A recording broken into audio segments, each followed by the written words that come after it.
Hello and welcome back to Speed Demon Painting. In this video we'll be doing the first battle report on the channel where the forces of the Empire are facing off against the forces of the Crown. For this battle report we'll be using the Battle for Singapore box set along with 2 Command and Conquest decks so we can make use of the full rules. Definitely let me know what you think about this video at the end of it in the comment section, because I'm quite curious about your feedback. And if you haven't already, like and subscribe for any future videos, of course. Now this means we are fighting at the skirmish level, and both me and my opponent are taking basic units only. We're not reinforcing them. In addition, there's a bit of a points discrepancy between the Crown and the Empire forces, so the Crown is making use of a particular boon to boost them. This boon is counter charge, allowing the Crown forces to perform a charge while they are on lookout during a reaction step. We're also not using any behemoths. This is an overview of the battlefield. On the left hand side we've got this massive bit of terrain with a lot of line of sight blocking walls, while the right hand side has more smaller buildings laid out in close vicinity, so you do have a couple of fire lanes, but you can still take some cover. There are also 2 pieces of woods, and there is a bit of elevated terrain on each side. We both shuffle our decks and determine who player A is. Player A starts by deploying these supply tokens, and if you're able to capture this at the end of a turn, you score 10 victory points at this size of battle. You take it in turns to play these, and they have to be 8-inch apart, which means that the last one had to be at a bit of an angle from one side that I was able to drop on the side that I had chosen to begin at. The next step is to deploy our forces, which is an alternating sort of step where Jasper decides to use his Rocketeers and I decide to use my Sterling Transports with the Royal Sappers inside of them to sort of go in between the buildings on the right hand side.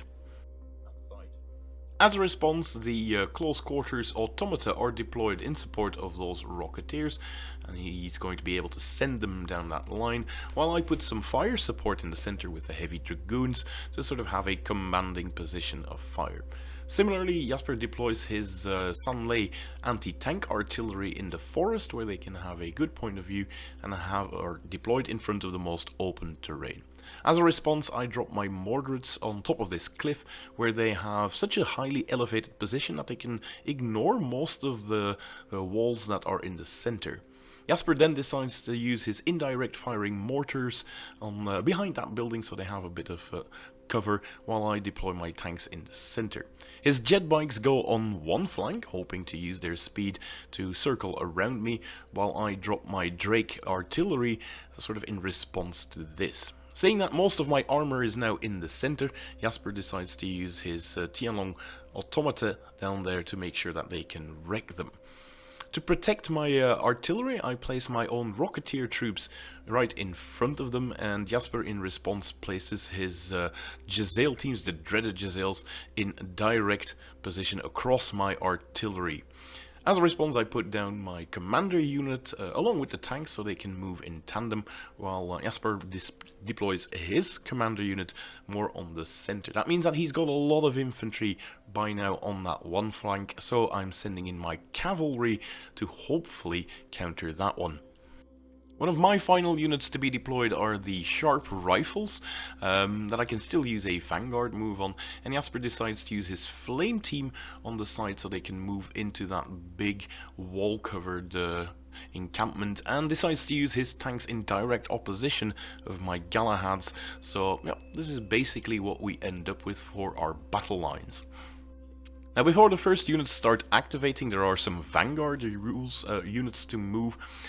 These are double time, and we weren't quite sure if Soar worked on this one, so we chose not to have them fly 14-inch, but Jasper used the 8-inch move for them. Similarly, my sharp rifles have this same ability, allowing them to move double time up the board if they want to, so I move them a bit closer to the enemy, but still sort of hidden behind all of those buildings so they don't get shot to bits.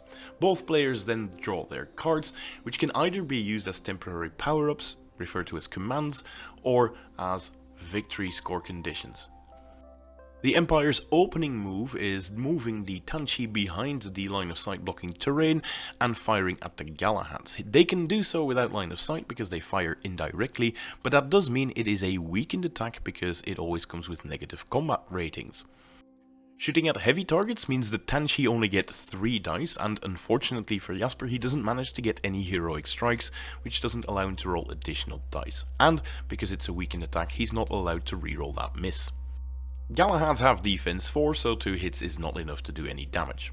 In response, the Drake artillery starts moving up the field with an advance and takes aim at the Empire infantry.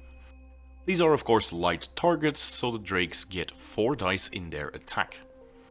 Luckily for the Crown though, those 4 dice do manage to get 2 heroic strikes, so you're allowed to throw 2 additional dice on top of that.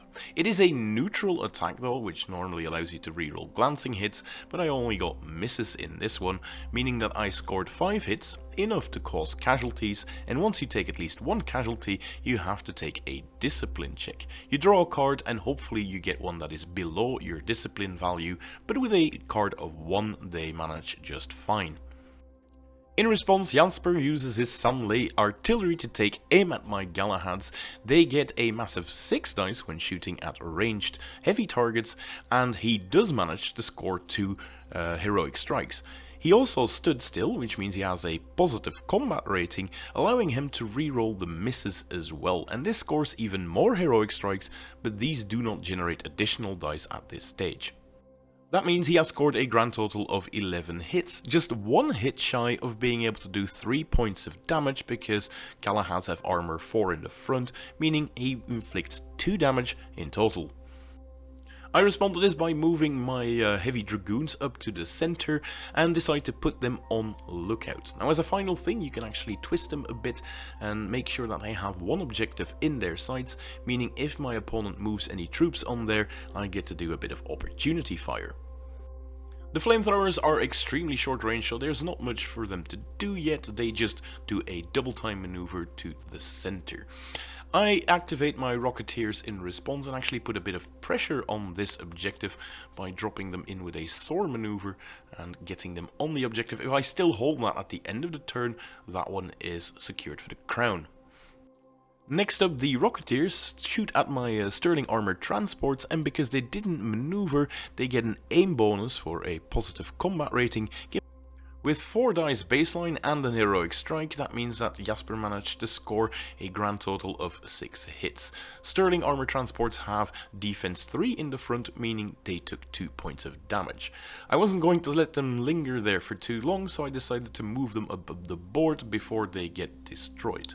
Now I am actually activating 2 units at the same time, because the unit inside of these is automatically coordinated with the transports, meaning my Royal Engineer Sappers immediately get to dismount, which they are doing here. I do maneuver them back a bit, so the front rank is also on the objective, because you take casualties from the rear rank, you do not want to get caught out like this. And they immediately get to shoot at the flamethrowers at that distance, and they only have 3 dice against light targets. However, dismounting gives you a negative combat rating, meaning it's a weakened attack, not allowing me to reroll those glancing hits. So that 1 hit does nothing.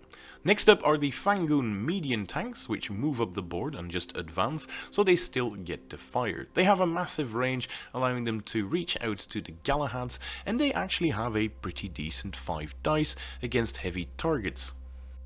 With no negative combat ratings, this is a neutral attack, and Jasper managed to score a heroic strike, giving him 1 extra dice, and he's allowed to reroll his glancing hits. This results in a grand total of 5 hits, so the Galahad takes another point of damage, leaving him on a single point left.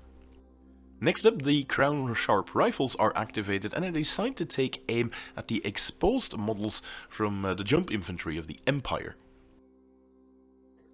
This means I do not suffer the negative combat rating from them being in cover, and I've been lucky to do so because I scored 2 glancing hits.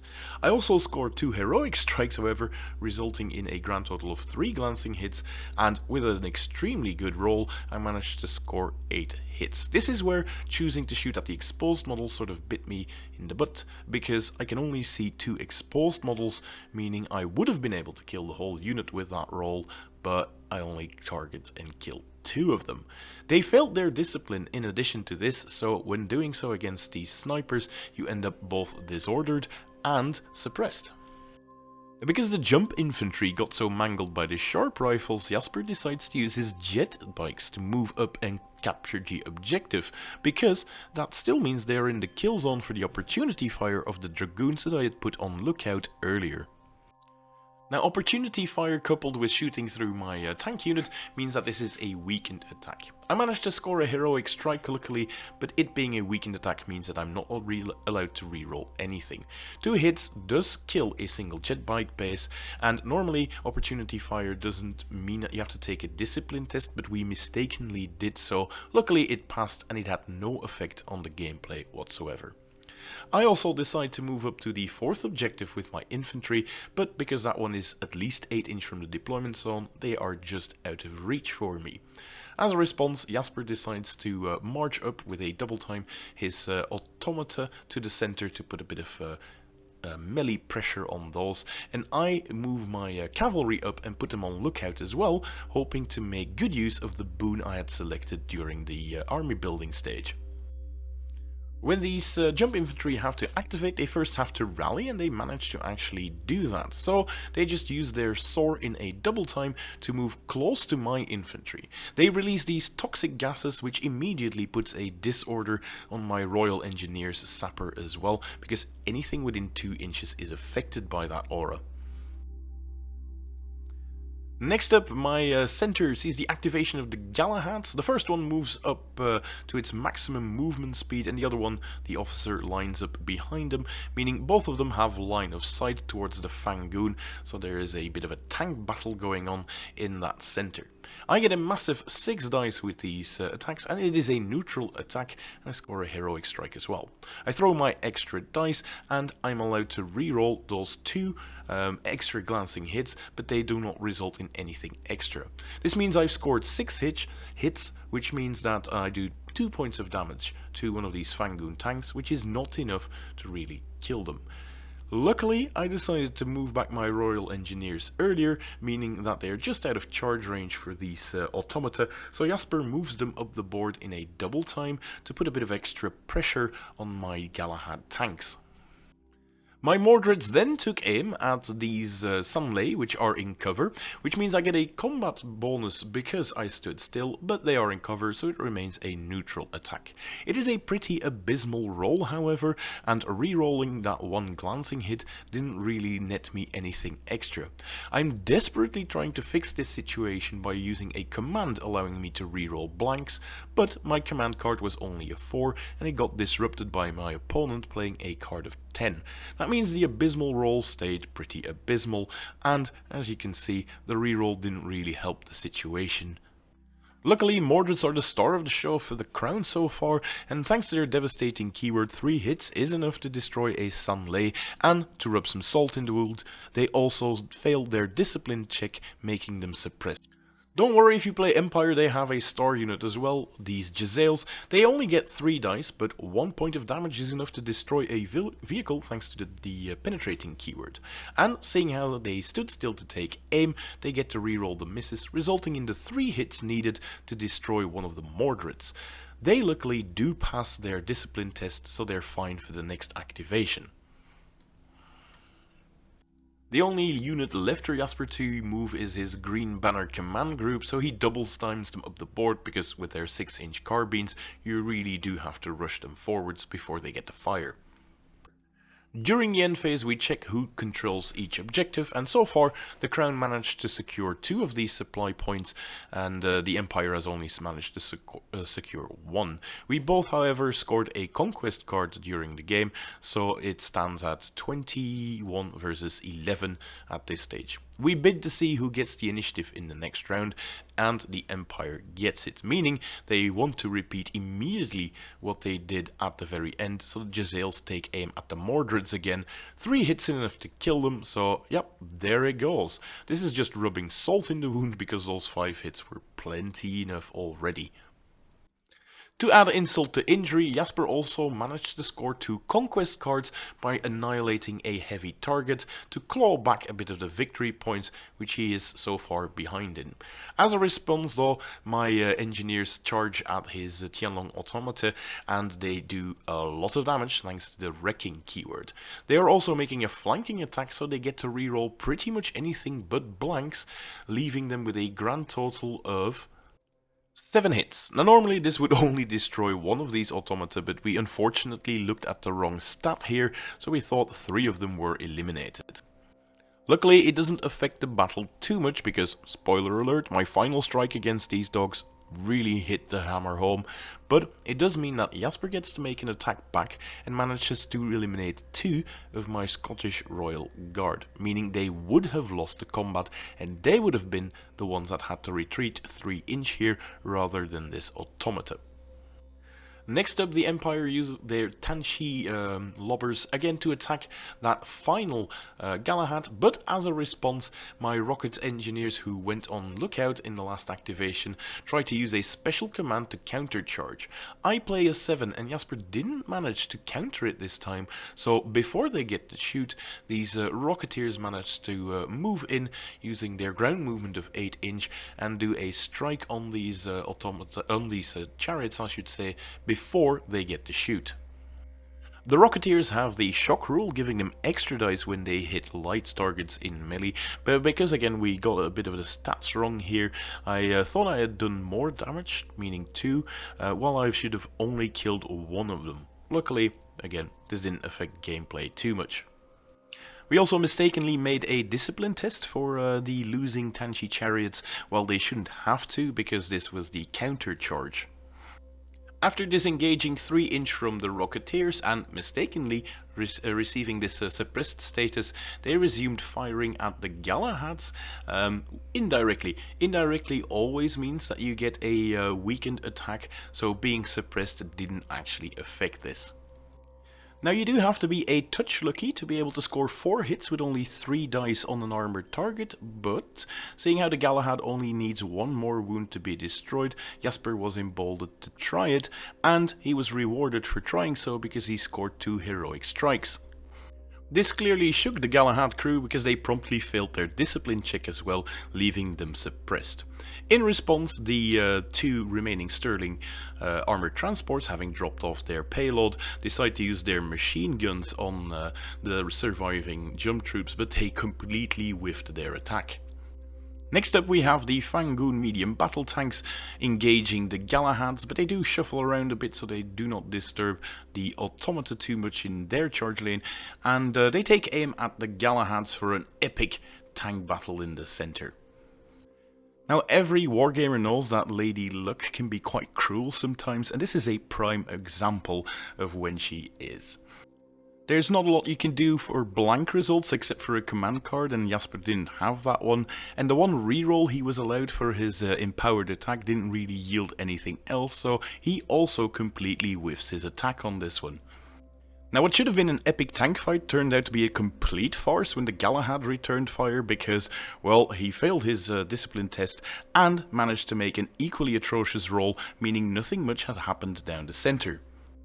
Switching gears, my opponent decided to use his jet bikes more down towards the center, coming in from the flank, and after a bit of careful maneuvering he decided to take aim at the heavy dragoons. Now he did manage to get within short range, meaning that would be a positive combat modifier, but the dragoons are also shrouded, meaning the attack ended up being a neutral attack.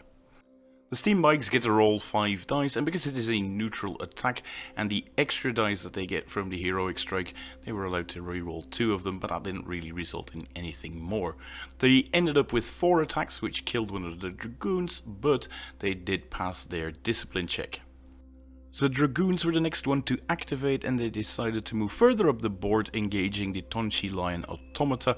I wanted to get rid of that one because even if there's a single one left, they still hit like a truck. Thanks to being in short range, this is an empowered attack, allowing me to reroll the misses.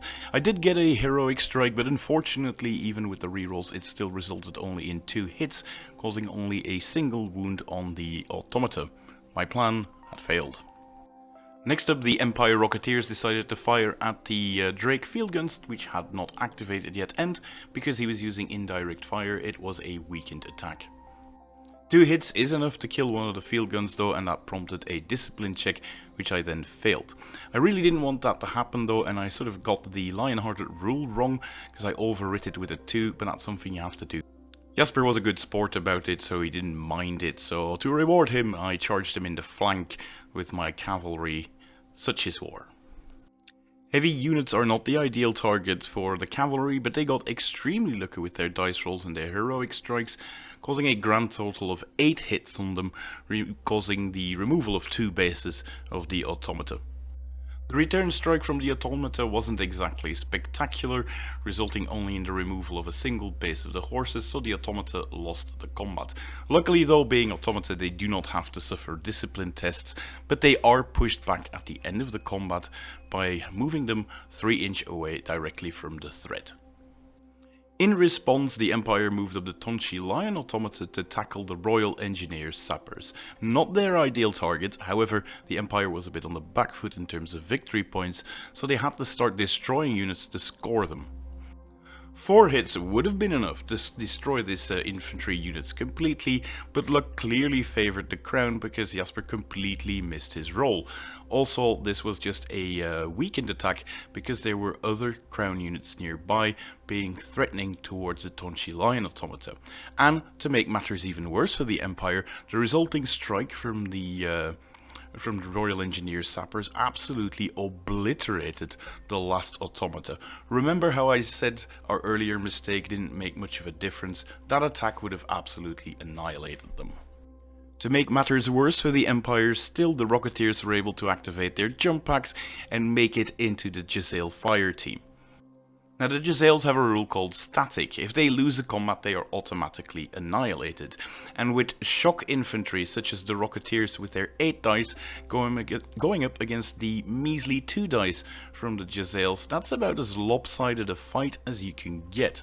So that unit absolutely got destroyed in the process.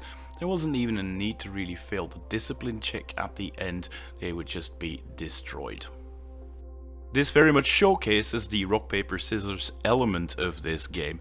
The Jezzails ate my Mordreds for breakfast, but the Rocketeers do exactly the same to them in return. The Empire wasn't just going to let this stand though, they sent in the fire team as a response, and yes, fire plus infantry is a pretty bad matchup. The 7 dice from the Empire resulted in a grand total of 6 hits. It was a normal attack, but thanks to scoring a few heroic strikes, that would remove 3 bases from my Rocketeers. And that basically puts them with only a single model remaining, meaning if they failed their bravery check this time, they would bolt it off the table. I did remember to use the Lionhearted rule properly this time around, so I took no chances and played a card from my hand to make sure that they passed that discipline test. Those last 4 guys after all pack quite a punch because they'll be fighting like lions to avenge their fallen brothers. Knowing this, the sharp rifles activated and took aim at the last 4 surviving jump infantry, the Bulnabang from the Empire, to finish them off. And they managed to score the 2 hits required to take them off the board, so that's that unit gone. In response, the Empire player activated his Sunley artillery and managed to rally them so they could take aim at the remaining armoured transports and shoot them off the table. Unfortunately for the Empire, things didn't quite go as planned. He only scored 1 heroic strike on the opening salvo, and luckily for him it was an aimed attack by standing still, so he was allowed to reroll his misses. However, the rerolls were pretty poor, resulting in only 5 hits scored against the transports. Luckily that is enough to take 1 off the table, so it forces a discipline test, but with a discipline test of 4 they pass it, no worries. And now for something fun. Drake artillery isn't spectacular unless you can get them in short range where they can swap to grape shot. This gives them additional dice as well as having an empowered attack, so this resulted in a massive amount of hits, more than the 8 required to absolutely obliterate the steam bikes that were in front of them. and discipline tests are not required when all that remains is a red mist. After being pushed back by the flank attack by the cavalry, it was now time for the automata to charge against them. This time around though, Jasper rolled brilliantly with his automata and scored more hits than were needed to annihilate the unit. And again, no discipline test is required, and you can't be lion-hearted after it has been removed from your chest. Despite this setback, there was still work to be done in the center of the battlefield, so the command platoon moved in to secure that objective. There were no targets in range, so the best option is to go on lookout to shoot at any unfortunate units that wade into your field of fire. I really like this mechanic because even when units have shorter ranges, they can still do a bit of board control using this. And the last unit to activate in the second round is the Green Banner Command Platoon, which had to double time it up their board to make use of those short-range carbines in the next turn. This meant that the Crown secured the final objective, putting them well in the lead for the victory points, and there was a bidding for the initiative of the next round. We both drew a 1 in this one, which means that the last person to have initiative loses it and the other person gets it. The Drake artillery was very keen to do over what they did in the previous round, however this wasn't meant to be as the dice roll proved to be spectacularly different. I had no command cards to allow me to reroll all of those blanks, so in the end I only scored a grand total of 8 hits, and because of those heavy shields carried by the Empire, that only resulted in the loss of 2 bases. This however was enough to force a discipline check, which they promptly failed. After this shameful display of the commander, it was the Fangoon median tanks that found themselves pretty much surrounded at this point, so they decided to engage the dragoons instead, because those are worth quite a bit of victory points. In addition, if he was able to suppress them, their relentless advance towards his artillery line would probably be blunted a bit, but this wasn't meant to be. They passed their discipline check and everything was alright. The Fangoon were trapped between a rock and a hard place, and 8 angry Scotsmen made use of this by charging them and placing sticky bombs all over the tanks. The attack resulted in 10 hits, enough to cause 3 points of damage to the Fangoon unit and destroying one of them. This forced a discipline check on the remaining Fangoon, and it drew the dreaded 12, forcing it back 3 inches away from the sappers with a single point of damage taken. Not a lot remains of the center of the battlefield was starting to look very good for the Crown, with that last tank being driven back. Unfortunately though, on the sides things weren't going quite as well, with the Flame Team being able to exact some vengeance on the last remaining Spitfire Rocketeers. Thanks to them being able to stand still, they got a positive combat rating, and well, the initial roll was enough to finish them off already. Luckily, this scored some victory points for the Empire, and Jasper was able to score this conquest card to annihilate a light unit instead to crawl back some VP.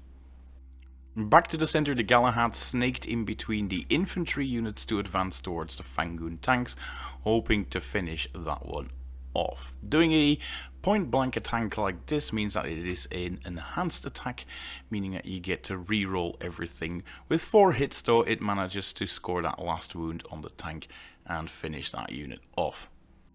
On the flank, the Empire managed to rally the Tenchi chariots, and they indirectly fired on the Crown Command Platoon that was taking up the center position and still being on lookout. Now, an attack with 4 dice is never going to destroy this unit, but Jasper did manage to score enough hits to remove one of the bases from the infantry, and that means that a discipline test is in order, and they actually failed it, so they were suppressed until they managed to rally again. Over on the other flank, the Sharp Rifles actually put a bit of distance between them and the Green Banner Command Platoon and took aim at them. This resulted in a neutral attack that only scored enough points to remove a single base from that unit, but that is enough to force a discipline check. Unfortunately for the Crown though, the Empire passed this one. This didn't have many consequences though, because, well, they already had the suppressed tokens, but with it being precise fire, they also now suffered the disordered condition as well, reducing their discipline even further and making the ensuing rally test even more difficult. Next up, the Empire Rocketeers moved up for the kill shot against the Sterling Armoured transport. This is a heavy attack, giving them 4 dice, and the initial roll was absolutely spectacular. 2 heroic strikes and 2 regular strikes, leading to another heroic strike and glancing strike. Nothing but hits on this one, scoring a total of 9 hits, and that basically finished off the last battle taxi. Back in the center, the heavy dragoons continued their march forward and actually managed to get within short range of the Sanley artillery hiding in the forest. This made it a neutral attack, and luckily so for the Crown, because it allowed them to reroll that glancing hit, turning it into a heroic strike instead, which means that at least a point of damage goes through on that artillery. Luckily for the Empire, this didn't destroy it though, so it was able to take aim and shoot at the Galahad that remained in front of it. Thanks to the aim bonus, this was also an empowered attack. However, the initial dice roll wasn't exactly great. 3 blank results that you cannot reroll, allowing for only 2 rerolls in this one, scoring 4 hits. It does do a point of damage to the Galahad, but with 4 hull points in total, it's not gonna go down straight away.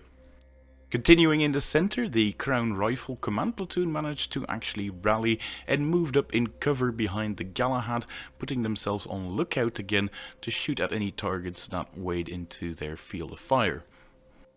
My main idea here is to mostly keep them out of harm's way as well, so that they do not get shot up and that I do not lose my special bonus, because if you lose your commander, you're also using your command abilities.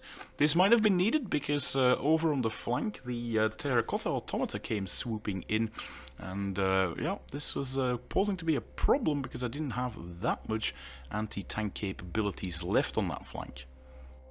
The Empire Command Platoon was able to rally, so the suppression token was removed, and Jasper chose for an advance option 4-inch towards the enemy.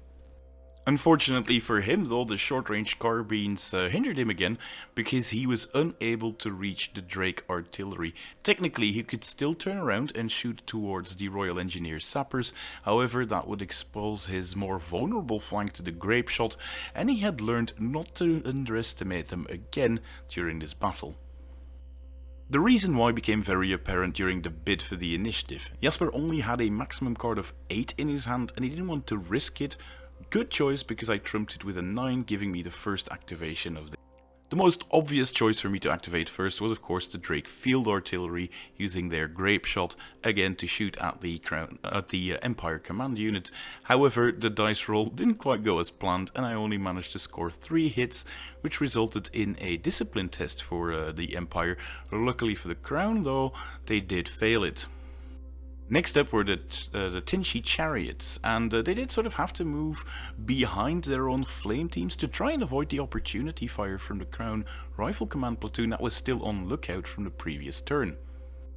This led to a weakened attack because the majority of my unit was still being protected by my Galahad providing some cover. Unfortunately for the Empire, the Tinchy Chariots completely whiffed their attack to ignore damage whatsoever with the paltry 1 hit that they scored. Using the destroyed Galahad, I was able to determine that I had a gap between my infantry units, allowing my tank to squeeze into.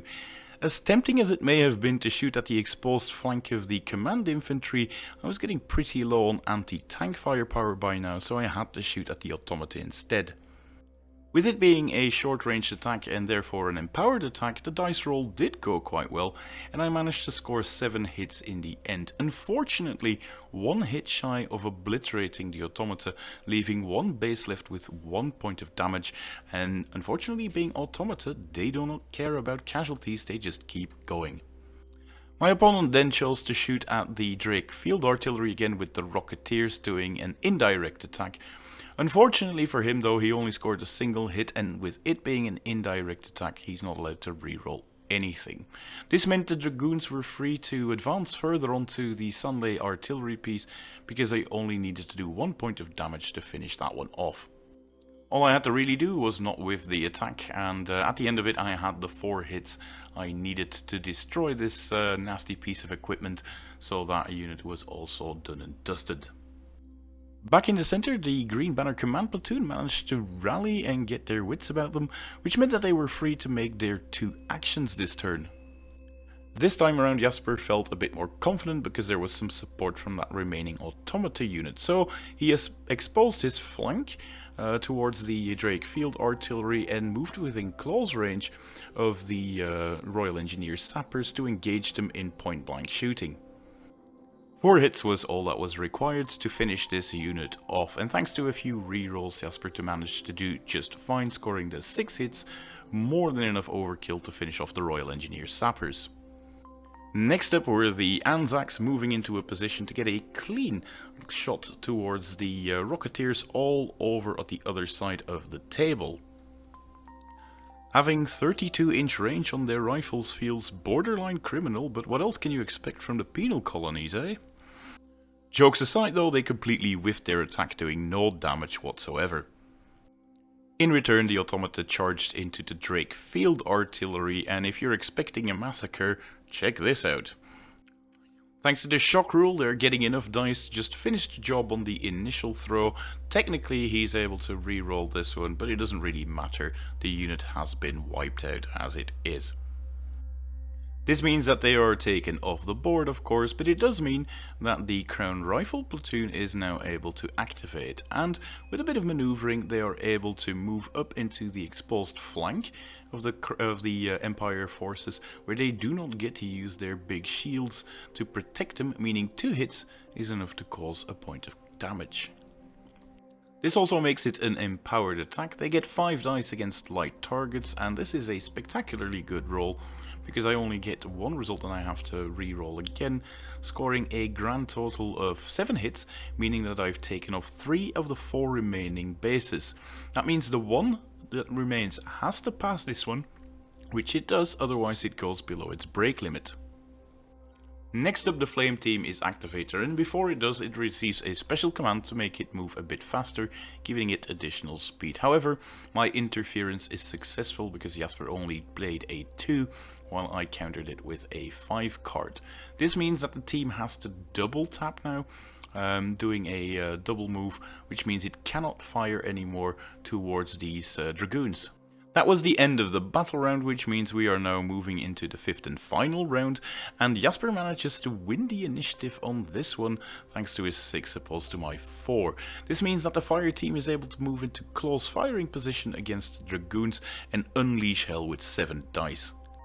Unfortunately, again, Lady Luck is quite a cruel mistress and the initial dice roll is quite poor. Luckily, Jasper is allowed to have a few rerolls, which doesn't really amount to much. It does do a point of damage against the Dragoons, but that doesn't force a suppression test at all, and now the fire team is pretty much a sitting duck.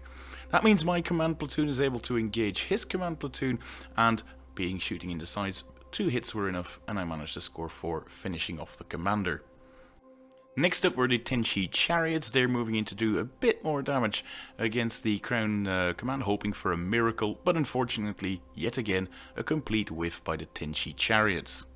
This means my Galahad was free to engage the automata in the rear. This would have been hard to screw up, and with 6 dice, with full rerolls because it was short range, I technically had enough with only 2 hits. But as these are the 2 creatures that destroyed my beloved Drake Field Artillery, I was rolling all of it regardless. In a last-ditch attempt to score some victory points, the rocket team moved into the rear arc of the Galahad, hoping to hit it in the much weaker rear armor. Even though they were shooting at the weaker rear armor, they would still need a bunch of heroic strikes in order to pull it off, and while it was a valiant effort, with only 4 hits, only a single point of damage was caused. Next up, the Dragoons moved in to shoot at the Rocketeers, but sadly they were only able to score a single point of damage, and as a result, the discipline test was passed by that unit. With all of the Empire units having activated, it was just a case of mopping them up now with my remaining Crown forces. I used my Anzacs to do so, and they basically obliterated them with a spectacular roll, GG. And this was also the final roll of the game. Remember, if you like this battle report and you'd like to see more of them, make sure that you leave the video a thumbs up. That definitely helps with the YouTube algorithm. And I leave you with this final overview of the battlefield. We added up the total victory points and it ended up with a 49-30 victory by the Crown over the forces of the Empire. I would once again like to thank my opponent Jasper for making this video with me, and I do hope to see you in the next one. Until then, bye!